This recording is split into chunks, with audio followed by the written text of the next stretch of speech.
19절부터 24절까지 기록된 말씀입니다. 구약성경 사사기 6장 19절부터 24절까지 우리 함께 한 목소리로 읽겠습니다. 기드온이 가서 염소 새끼 하나를 준비하고 가루 한 에바로 무교병을 만들고 고기를 소쿠리에 담고 국을 양푼에 담아 상수리 나무 아래 그에게로 가져다가 드리매 하나님의 사자가 그에게 이르되 고기와 무교병을 가져다가 이 바위 위에 놓고 국을 부으라 하니 기드온이 그대로 하니라. 여호와의 사자가 손에 잡은 지팡이 끝을 내밀어 고기와 무교병에 대니 불이 바위에서 나와 고기와 무교병을 살랐고 여호와의 사자는 떠나서 보이지 아니한지라. 기드온이 그가 여호와의 사자인 줄을 알고 이르되 슬프도소이다. 주 여호와여, 내가 여호와의 사자를 대면하여 보았나이다 하니 여호와께서 그에게 이르시되 너는 안심하라, 두려워하지 말라, 죽지 아니하리라 하시니라. 기드온이 여호와를 위하여 거기서 제단을 쌓고 그것을 여호와 살롬이라 하였더라. 그것이 오늘까지 아비에셀 사람에게 속한 오브라에 있더라. 아멘. 우리 주위에 계신 분들과 인사하십시다. 참잘 오셨습니다. 다시 한번 앞뒤에 계신 분들과 치료하시고 복 주시는 하나님을 경험합시다.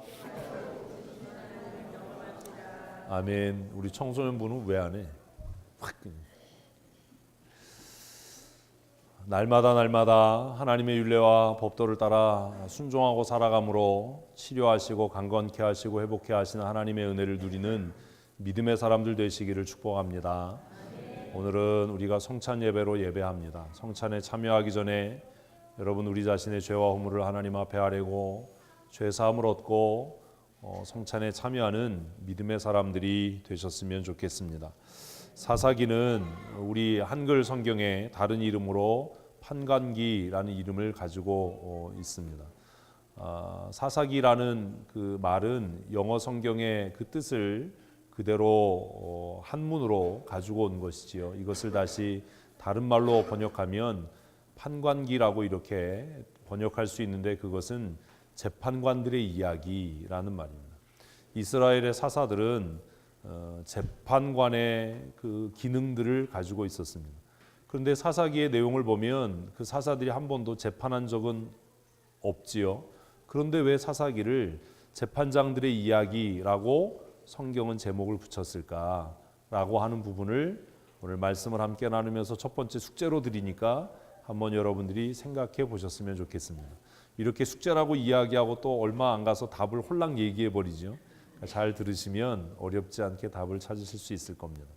사사기의 제목이 재판의 이야기, 재판관들의 이야기라고 불려지지만 사사들이 한 번도 재판을 행한 기록이 없고 오히려 사사들은 이스라엘 백성들을 하나님의 은혜와 능력으로 구원해낸 그 사건들을 기록합니다. 그렇다면 왜 사사들을 재판관, 하나님의 공의와 심판을 행하는 하나님의 사람이라고 불렀느냐 하면 이미 이스라엘 백성들에게 내려진 하나님의 심판이 그들을 향한 재판의 성격을 띠고 있기 때문입니다. 조금 어렵지만 무슨 의미인지는 아시겠죠. 그래서 사사들은 재판을 행했던 사람이 아니라 이스라엘 백성들을 대신해서 하나님 앞에 변호인의 역할을 했던, 그래서 하나님의 심판으로부터 그들을 건져냈던 사람들, 이어서 사사라고 부르고 그것을 다른 한문으로 재판관, 판관들의 이야기라고 해서 판관기라는 제목을 가지고 있는 성경이 사사기입니다. 사사기의 전체 내용은 언약의 백성이 이스라엘 백성들의 반역과 그 이스라엘 백성들의 회개를 촉구하는 하나님의 징계, 우리가 심판이라는 말로도 표현하지만 정확하게 표현하면 하나님의 징계가 되겠지요. 심판의 목적은 멸망이지만 징계의 목적은 회개와 회복이기 때문입니다. 그래서 하나님께서 주변의 강대국들을 통해서 이스라엘을 징계하시고 이스라엘 백성들이 그 압제, 그 고통에 못 이겨서 하나님 앞에 부르짖어 간구하면, 회개하면 하나님께서 그들의 기도를 들으시고 사사들을 세우셔서 그들을 치료하시고 회복하시고 구원하셨던 그 반복적인 이야기를 기록하고 있는 것이 바로 사사기의 내용입니다. 그래서 사사기는 또 다른 출애굽기의 모습을 보는 것 같은 그런 느낌을 갖습니다. 이 사사들 13명의 사사들이 있는데 그 중에 대표적인 사람이 삼손이지요. 삼손. 제가 예전에도 말씀드렸는데 사창리 가다 보면 삼손 중기가 있어요. 그래서 제가 이분이 교회 다니는 분인가 그랬더니 그분이 예수 믿는 사람은 아니지만 삼손이 힘을 센 걸 알아서 삼손 중기라고 뭐 이름을 지은 것 같다라는 이야기를 들었는데 사실인지 아닌지는 잘 모르겠습니다. 어쨌든 예수 믿지 않는 사람들도 삼손의 힘과 능력에 대한 이야기는 다 알지요. 그래서 축구 선수들이 조금만 머리를 길면 삼손이다 뭐 이렇게 얘기를 해요. 그냥 우스갯소리로 성경에 나오는 지체장애인 중에 한 사람 중에 대표가 삼손입니다. 무슨 말인지 모르시는 분들은 끝나고 나서 옆 사람에게 물어보십시오. 그 대표적인 삼손 외에 또 다른 대표적인 인물이 한 사람이 있습니다. 그 사람이 오늘 우리가 말씀을 통해서 살펴보려고 하는 기드온입니다. 기드온은 굉장히 독특한 사람입니다. 기드온에 대한 이야기가 사사기 6장에 기록되는데 6장 1절 말씀을 우리 함께 읽어보십시다. 이스라엘 자손이 또 여호와의 목전에 악을 행하였으므로 여호와께서 7년 동안 그들을 미디안의 손에 넘겨주시니. 사사기 6장은 이렇게 시작합니다. 반복되는 반역과 부르짖음, 회개와 하나님의 구원이라고 하는 그 똑같은 그러지만 조금씩 다른 그 형식들을 가지고 있는 것이 사사기입니다. 두 번째 줄에 여호와의 목전에 악을 행함으로라고 하는 말씀을 읽으면서 여러분은 무슨 악을 떠올리시지요? 성경이 말하는 악과 우리가 일반적으로 생각하는 악은 상당히 다릅니다. 성경이 말하는 악의 대표가 뭐예요? 우상숭배예요. 우상숭배. 거짓말하고 남의 것 훔치고 정직하지 못하고 이런 것을 성경은 물론 악이라고도 얘기하지만 성경에서 하나님을 가장 분노하게 하는 하나님의 징계를 하나님의 심판을 촉발시키는 가장 큰 죄는 우상을 섬기는 겁니다. 근데 오늘 우리 자신도 한번 돌아보아야죠.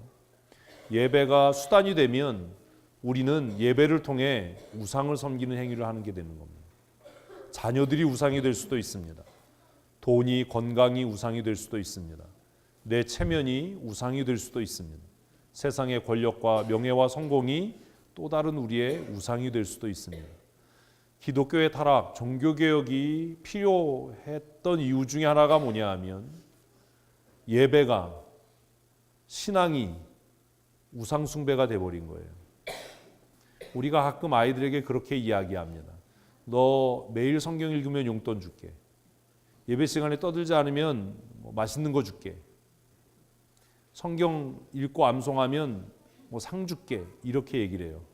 그런데 여러분 이게 우상숭배를 가르치는 것임을 아세요? 이렇게 되면 하나님 앞에 예배하는 것, 성경을 묵상하고 읽는 것, 성경을 암송하는 것이 목적이 아니라 뭐가 되죠? 무언가를 얻기 위한 수단이 돼요. 우상숭배란 하나님이 목적의 자리에서 무엇이 되는 수단의 자리로 내려오는 겁니다. 복받기 위해 예수를 믿는다면 그 믿음 자체가 뭐예요? 우상숭배예요. 우리는 그렇게 생각 못한다라는 거예요. 예배하는 것 자체가 우상숭배일 수 있어요. 하나님 내가 예배하니까 복 주세요. 여러분 이렇게 생각하시면 안 돼요. 예배는 성도가 마땅히 해야 될 의무예요. 그럼 어떻게 성경 읽게 하죠? 간단해요. 성경 안 읽으면 너 죽을 수 있어. 아무도 아멘을 안 하시네요. 예전에 그 서울대를 수으로 졸업했던 김동환 전도사 어머니가 썼던 그 책에 보면 성경을 안 읽으면 밥을 안 먹였대요. 성경을 안 읽으면 공부를 못하게 했대요. 성경도 안 읽는 놈이 무슨 밥을 먹을 자격이 있냐. 성경을 안 읽는 놈이 공부를 해서 뭐하냐. 우리는 좀 다르지요. 이스라엘 백성들이 여호와 앞에 악을 행했다, 우상을 숭배했다라는 이야기를 들으면 그들이 하나님 앞에 예배하지 않고 우리처럼 예배하지 않고 성찬에 참여하지 않고 이랬다는 얘기가 아니에요. 그들은 복이 된다라고 하면, 돈이 된다라고 하면, 명예가 된다라고 하면 모든 것을 다 무엇으로 삼는, 수단으로 삼는 삶을 살았기 때문에 그들의 행위가 하나님 보시기에 악한 것이었기 때문입니다. 여러분 절대로 예배가 수단이 되면 안 됩니다. 아멘 하셔야 돼요. 정말 우리가 어리석고 미련해서 그까짓 게 무슨 그렇게 중요한 일이냐라고 생각하지만 예배를 어떤 행사를 홍보하기 위한 수단으로 만들어버리면 그건 하나님 앞에 가장 큰 죄를 범하는, 공동체 전체를 뭐하게 만드는, 우상 숭배하게 하는 가장 무서운 죄예요. 근데 우리는 그걸 두려워하지 않아요. 그래서 어떤 행사를 앞두고 헌신 예배라는 미명하에 행사를 홍보하고 행사를 알리는 일들을 합니다. 아무도 거기에 대해서 분노하지 않습니다. 이것도 헷갈리는 분들이 있잖아요. 이런 것 때문에 설교가 사실 길어지는 거예요. 예배 시간에 오늘 의진이가 이제 제대를 하고 예배에 참석합니다. 성도들의 생일을 축하하고 기도 제목을 나누고 하는 것은 가능합니까? 안 가능합니까?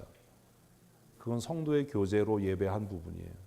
이런 것들에 대한 구분이 없는 거예요. 아니 성도들에 대한 건 알리고 그러면서 우리가 어떤 행사를 예배 시간에 알리는 게 뭐가 죄냐? 진짜 성경이 뭔지 모르는 거죠. 이스라엘 백성들이 여호와 앞에 악을 행하였으므로 라는 말씀이 갖고 있는 의미는 그들이 부정직하고 비도덕적이었다라는 말이 아니라 그들이 하나님을 경외하는 그것을 무엇의 수단으로? 자신들의 형통과 번영과 복의 수단으로 삼기 시작했다라는 거예요. 한번 따라 하십시다. 예배는 목적입니다. 예배는 성도의 삶의 목적이어야지 복받기 위한, 형통하게 되기 위한 수단이 되면 안 되는 겁니다. 성경을 읽는 것은 목적이어야지 성경을 읽고 암송해서 또 다른 어떤 목적을 얻는, 장난감을 얻고 간식을 얻고 용돈을 받는 그런 수단으로 만들면 안 된다는 거예요. 어려서부터 아이들에게 마땅히 해갈 것을 가르치라는 것이 그래서 어려운 겁니다. 이스라엘 백성들이 하나님 앞에 범죄하여서 하나님께서 그들을 7년이라고 하는 긴 시간 동안 미디안의 손에 넘겼습니다. 이스라엘 백성들이 미디안 손에 팔려서 그들이 고통 가운데 있을 때 그들은 비로소 하나님 앞에 부르짖기 시작합니다. 하나님 앞에 회개했다는 이야기가 되겠죠. 7절 말씀입니다. 함께 읽습니다. 이스라엘 자손이 미디안으로 말미암아 여호와께 부르짖었으므로. 여기에도 하나님의 긍휼과 은혜가 있습니다. 저는 이 7절 말씀이 잘못 기록됐다고 생각합니다. 이렇다고 또 졸다가 깨서 우리 목사님이 성경이 틀렸대요, 어디 가서 이런 소리 하지 말고, 제대로 기록하려면 뭐라고 기록해야 되지요? 이스라엘 자손이 자신들의 죄로 말미암아 하나님 앞에 회개했더니가 돼야 됩니다. 그게 옳은 겁니다. 그런데 성경은 뭐라고 이야기하죠? 이스라엘 자손이 미디안으로 말미암아 하나님 앞에 부르짖었으므로 라고 기록합니다.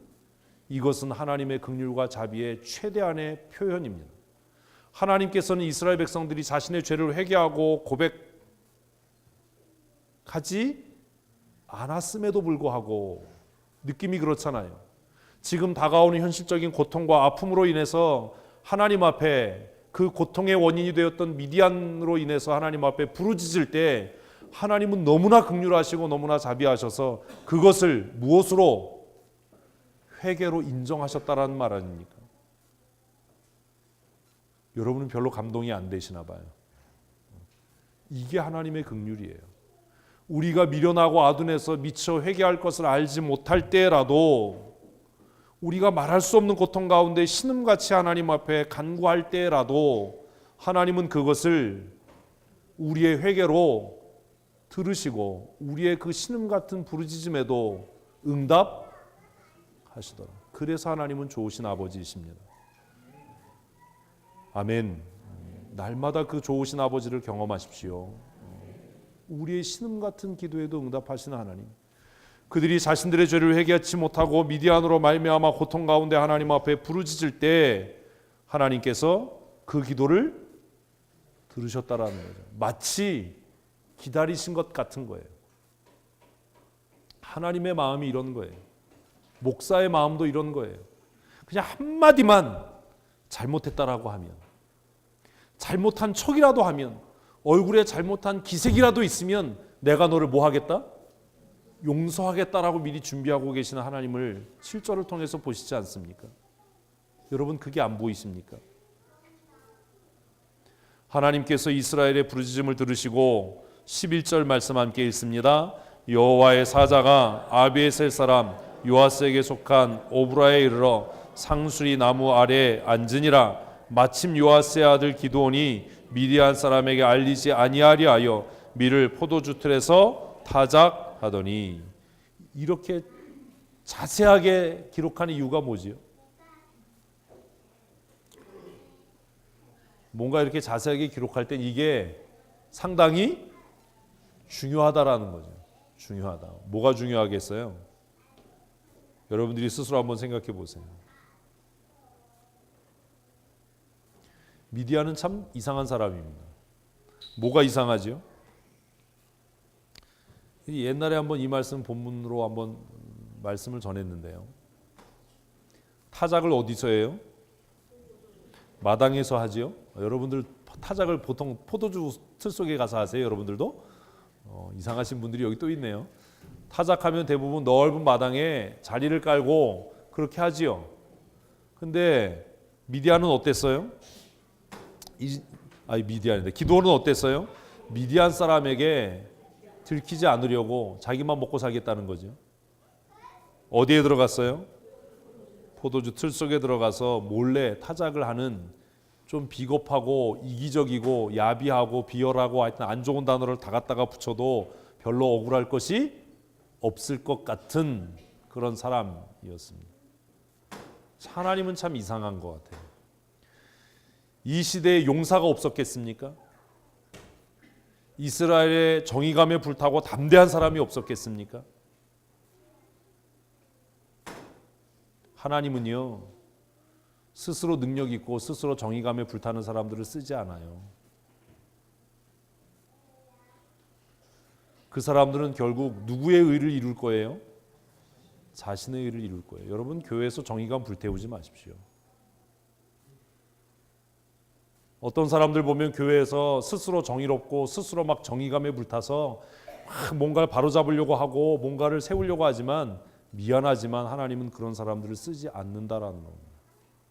하나님께서 정말로 그런 사람들을 쓰시기를 원하셨다면 모세를 언제 부르셨을 거예요? 애굽의 왕궁에 있었을 때 부르셨을 거예요. 미디안이 이스라엘을 끊임없이 지속적으로 괴롭힐 때 이스라엘 백성들 가운데 체구가 건장하고 용감하고 정의감에 불타는 사람이 한 사람도 없었겠냐고요. 그런데 왜 하나님은 비겁하고 비열하기 짝이 없고 이기적이고 좀 얼마나 야비해요. 골라도 어떻게 이런 사람을 골라요? 그지요? 누구를요? 그런 기드온을 부르셨어요. 그런데 그것이 우연한 일이 아니라 하나님의 섭리와 작정 가운데 있다라는 것을 명확하게 하기 위해서 마침이라는 단어를 쓰는 거예요. 마침. 계속해서 12절을 읽습니다. 여호와의 사자가 기드온에게 나타나 이르되 큰 용사여 여호와께서 너와 함께 계시도다 하며. 여러분은 어떤 사람을 위대한 믿음의 사람이라고 생각하십니까? 어떤 사람을 장로가 되기에 합당한 사람, 목사가 되기에 합당한 사람, 권사가 되기에 합당한 사람, 집사로 합당한 사람이라고 생각하십니까? 우리는 때때로 돈 있는 사람, 세상에서 권력을 출세한 사람, 명예를 갖고 있는 사람, 많이 배운 사람, 이런 사람들이 장로가 되기에 합당하고 이런 사람들이 하나님의 교회의 일꾼이 되기에 합당하다라고 착각하고 있지는 않습니까? 저 사람 많이 배웠으니까, 저 사람 지금 헌금 많이 하니까, 돈 많으니까 저런 사람이 장로가 돼서 교회를 위해서 헌금해야 되고 사역해야 되고 헌신해야 돼. 저 사람이 하면 잘할 거야 라고 생각하지 않습니까? 물론 그럴 수 있어요. 그것도 중요해요. 일반 은총 영역에서 하나님이 주신 은사도 중요합니다. 제가 신방하면서 그 이야기를 어떤 가정에서 드렸습니다. 하나님께서 일반 은총의 영역에서 주신 은혜가 물론 크고 중요하다. 그러나 그것보다 중요한 것은 그 일반 은총의 영역에 속한 하나님의 은사가 아니라 특별 은총 영역에 속한 하나님의 은혜를 덧입어야 한다. 그래야 하나님의 사람으로 귀하게 쓰여질 수 있다. 하나님의 사자가 기드온에게 나타났습니다. 그리고 그에게 말씀하십니다. 뭐라고 말씀하시지요? 기드온이 어떻게 큰 용사입니까? 비겁하고 비열하고 자기밖에 모르고 자기 혼자 먹고 살겠다고 포도즙 짜는 그 틀 속에 들어가서 미를 타작하고 있는 그 비열하고 겁쟁이인 기드온이 어떻게 큰 용사입니까? 오히려 교회 안에서 배운 게 없고 가진 게 없어서 건강하지 못해서 위축되고 상처받는 분이 혹시 계시지 않습니까? 그러나 어쩌면 하나님은 여러분들을 향해서 뭐라고 말씀하신다고요? 큰 용사라고 말씀하실지도 모른다는 겁니다. 왜냐하면 스스로 유능하게 여기고 능력 있다라고 생각하고 나 같은 사람이 교회를 해야 되고 내 능력으로 뭔가를 해야 될 거야 라고 할 수 있을 거야 라고 생각하는 사람과는 하나님께서 동행하지 않기 때문입니다. 왜냐하면 그 사람은 자기 능력으로도 할 수 있기 때문이에요. 바울 사도는 그래서 내 온전함이 언제요? 내가 약할 때 완성된다라고 이야기하는 겁니다.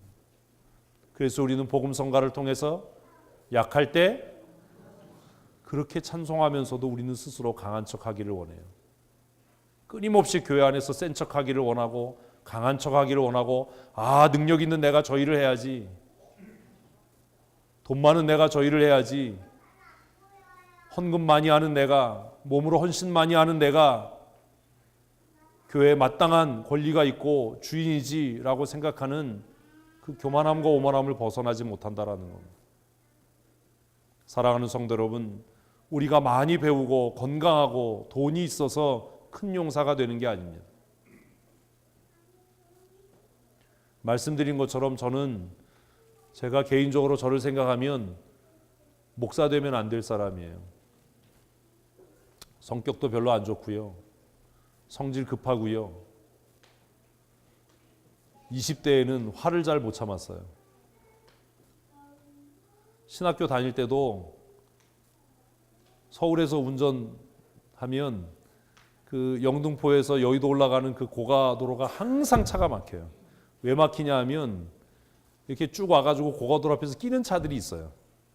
주로 좌석버스, 택시 이런 차들이 껴요. 저는 그런 거를 도저히 용납을 못하지요. 끝까지 쫓아가서 요즘 같았으면, 제가 좋은 세상을 살았던 거예요. 요즘 같았으면 보복운전으로 신고가 됐습니다. 끝까지 쫓아가서 그냥 잘못했다는 소리를 들어야 직성이 풀리는. 만약에 좌석버스가 그렇게 그 차선 변경 실선 두 줄 돼 있는데 꼈다 그러면 쫓아가서 버스를 세우고 기사를 더 내려 뭐 이래야 직성이 풀리던, 전 그런 사람이에요. 결혼하고 나서도 그 승질을 못 고쳐가지고 화를 못 참. 제가 여러 번 얘기했잖아요. 저는 말하기 전에 먼저 뭐 한다고요? 패고 그 다음에 네가 왜 맞아야 되는지를 설명하는 그런 사람이었어요. 제가 저를 생각하면 절대로 목사 되면 안 되는 사람이에요. 누가 저한테 듣기 싫은 소리 한마디 하면 그냥 끝을 보는, 너 죽고 나 죽자가 아니라 너만 죽어 뭐 이런 사람이었어요. 하나님의 은혜가 놀라운 건 하나님께서 그런 나를 철저하게 스스로 절망하게 하시고 깨지게 하시고 비로소 내 입을 통해서 하나님 나는 아무것도 아니네요, 아무것도 할 수 없네요 라고 고백하게 하시고, 그리고 그 이후에 하나님께서 쓰시기 시작하더라라는 겁니다. 우리가 큰 용사인 건 능력이 있고 힘이 있어서가 아닙니다. 우리가 큰 용사인 건 하나님께서 우리와 함께 하시기 때문입니다. 하나님과 동행하십시오. 하나님은 어떤 분과 동행하는지 아십니까? 자신의 죄로 인해서 늘 슬퍼하는 사람이에요. 자신의 연약함 때문에 늘 고민하는 사람이에요. 다른 사람의 죄 때문에 흥분하는 사람이 아니라, 구조적인 죄 때문에 막 핏대를 올리는 사람이 아니라, 내 자신의 연약함과 내 자신의 죄로 인해서 늘 슬퍼하고 근심하는 사람과 하나님은 함께 하신다라는 겁니다. 기드온이 포도즙 틀에서 타작하면서 어떤 마음이었을까 생각해 봅니다. 자신이 얼마나 한심스러웠겠어요. 그런데 하나님은 그에게 찾아오셔서 내가 너와 함께한다. 내가 너와 함께한다. 내가 너와 함께함으로 너는 이제부터 큰 용사다. 할렐루야. 오늘 성찬 예식을 통해서 그리스도 안에 거하시고 그리스도께서 여러분 안에 거하심으로 날마다 큰 용사로 승리하는 삶 사는 성도들 되시기를 바랍니다. 하나님께서 기드온을 부르실 때도 기드온이 얼마나 밴댕이 소갈딱지 같았냐 하면 저하고 비슷하지요. 13절 읽습니다. 기드온이 그에게 대답하되 오 나의 주여 여호와께서 우리와 함께 계시면 어찌하여 이 모든 일이 우리에게 일어났나이까. 이럴 때가 아니잖아요. 그지요? 그 마음속에 분노가 있었던 거예요. 제가 왜 그렇게 화를 내나를 생각해 봤어요. 20대에 조금만 싫은 소리 들으면 아주 그냥 못 참았어요. 내 안에 분노가 가득했어요. 왜 그런가 생각해 봤더니 내 안에 상처가 많은 거예요. 기드온의 마음에 슬픔과 아픔이 있었어요. 그걸 건드린 거죠. 그랬더니 기드온이 그 얘기를 하는 겁니다. 오 나의 주여, 오 나의 주, 여호와께서 우리와 함께 계시면, 이 얘기는 뭐예요? 나하고 함께 하신다고요? 아 그거 그런 말 하지 마세요. 어? 뭐 나하고 함께 계셔서 내가 큰 용사라고요? 아 나 그런 거 필요 없어요. 얼마나 성격 그지 같아요. 정말 하나님이 살아계시고 우리와 함께 계셨다면 왜 우리에게 이런 일이 임하고 미쳤습니까? 왜 그런 거예요? 네가 죄져서 그런 거지 뭘. 자기 죄는 생각 안 하고.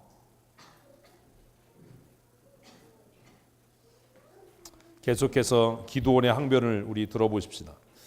또 우리 조상들이 일찍이 우리에게 이르기를 여호와께서 우리를 애굽에서 올라오게 하신 것이 아니냐 한 그 모든 이적이 어디에 있나이까?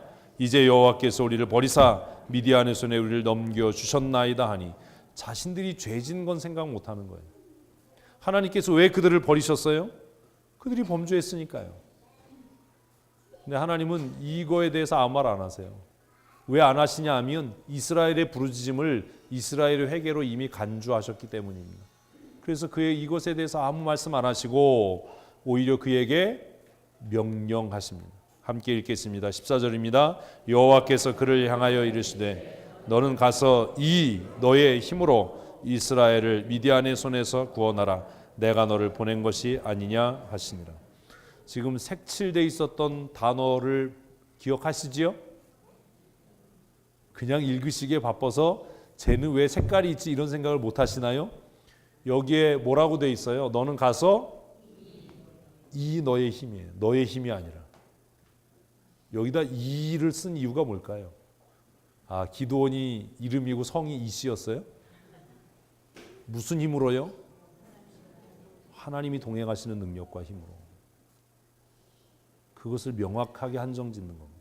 너의 힘이 아니고 내가 너와 함께 하겠다라는 그 약속을 의지하고 하나님의 능력으로 라는 말이에요. 긴 소리 하지 말고 쓸데없는 소리 하지 말고 헛소리 하지 말고 네가 할 일이나 해라. 무엇을 힘입고? 하나님이 너와 함께 하시는 그 힘의 능력을 힘입고. 그런데도 기드온이 얼마나 소심하고 믿음이 없는 사람이었냐 하면 이 말씀을 듣고도 기드온은 즉각적으로 순종하기보다 시험하기를 원했어요. 확인하기를 원했어요. 18절 말씀을 읽습니다. 그가 예물을 가지고 다시 주께로 와서 그것을 주 앞에 드리기까지 이곳을 떠나지 마시기를 원하나이다 하니 그가 이르되 내가 너 돌아올 때까지 머무르리라 하니라. 기드온이 왜 이렇게 했을까요? 두 번째 질문입니다. 왜 이렇게 했을까요? 아까 표시해 놓은 글자가 기억나시나요? 색칠해 놨던 글자 뭐지요? 여호와의 사자. 아, 이 말고 이는 했잖아요. 하나 그냥 이 꽂히면 또 이를 해. 왜 벼룩도 하고 빈대도 하시지요? 그 앞에 뭐가 있었어요? 여호와의 사자가 있었어요. 여호와. 아, 기억 안 나시는군요. 여호와의 사자는. 여호와의 사자. 성경에서 여호와의 사자라고 할 때 이게 뭘 나타내는 거죠? 기드온 입장이 돼 보세요. 어떤 사람이 생뚱맞게 나타났어요. 나무 그늘 아래. 내가 몰래 숨어서 타작하려고 하는데, 근데 그 사람이 나타나가지고 나를 보더니 야, 너 하나님이 너와 함께 하시는데 그래서 내가 너 보니까 너 큰 용사인데, 이렇게 얘기했어요. 그럼 여러분, 그 사람이 어떤 사람이지요? 둘 중에 하나를 검증해야 될 거 아니에요. 뭘요? 여러분, 여기 복잡한 얘기가 있어요. 기드온이 생각할 때 어떻게 생각할 수 있었겠어요? 세 가지 정도의 경우가 있습니다. 첫째, 이 사람이 혹시 선지자인가? 이게 보편적인 생각이죠. 이 사람이 혹시 선지자인가? 두 번째, 이 사람이 혹시 천사인가? 여호와의 사자, 천사인가? 여호와의 사자라는 용례를 지금 설명하는 거예요. 성경에서 여호와의 사자라고 할 때 첫 번째는 뭐예요? 선지자들을. 두 번째는 천사들이에요. 세 번째는 뭐지요? 하나님 자신이에요. 이게 검증이 필요했던 거예요. 기드온이 굉장히 좀 교활한 사람 같지요? 기드온이 이 사람의 정체를 몰랐던 거예요. 지금 나에게 이 놀라운 메시지를 전달하는 이 사람의 정체가 뭐냐? 선지자냐? 아니면 하나님이 보낸 천사냐? 아니면 하나님 그분이시냐? 이것을 검증해내는 방법이 뭘까요?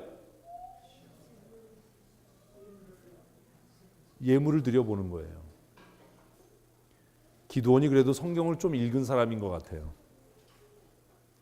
그래서 내가 예물을 가지고 다시 주께로 와서, 여기 제물이라고 안 쓰고 예물이라고 쓴 이유가 있지요. 이게 선지자라면 기드온이 드린 예물을 어떻게 했겠어요? 먹었겠지요. 에? 저한테 등심을 갖다 줘 보세요. 제가 어떻게 하겠어요? 먹지요. 뭘 그걸 고민하세요? 먹었겠지요. 천사라면요? 안 먹지요. 못 먹지요. 근데 안 먹는 것으로 끝나지 않고 뭐라고 하겠지요. 이분이 진짜 하나님이라면요, 난리가 난 거지요. 자긴 죽은 겁니다. 기드온 이 검증이 필요했습니다. 그래서 잠깐 기다리세요. 내가 예물을 가지고 다시 주께로 와서 그것을 주께 드리겠습니다. 아주 교활하지요. 그리고 떠나지 마세요. 약속해 주세요. 그리고 기드온은 가서 예물을 가지고 옵니다. 19절입니다. 기드온이 가서 염소 새끼 하나를 준비하고 가루 한 에바로 무교병을 만들고 고기를 소쿠리에 담고 국을 양푼에 담아 상수리 나무 아래 그에게로 가져다가 드리매. 근데 이미 19절을 보면 기드온은 한쪽으로 기울어져 있어요. 뭐는 아니다? 선지자는 아니다라는 걸 이미 아는 것 같아요. 왜요? 무교병을 만들었다는 거예요. 무교병을. 이게 지금 출애굽기와 레위기를 모르는 사람은 이게 뭔 소린지를 몰라요. 그래서 제가 모세 오경이 성경 전체를 여는 열쇠다.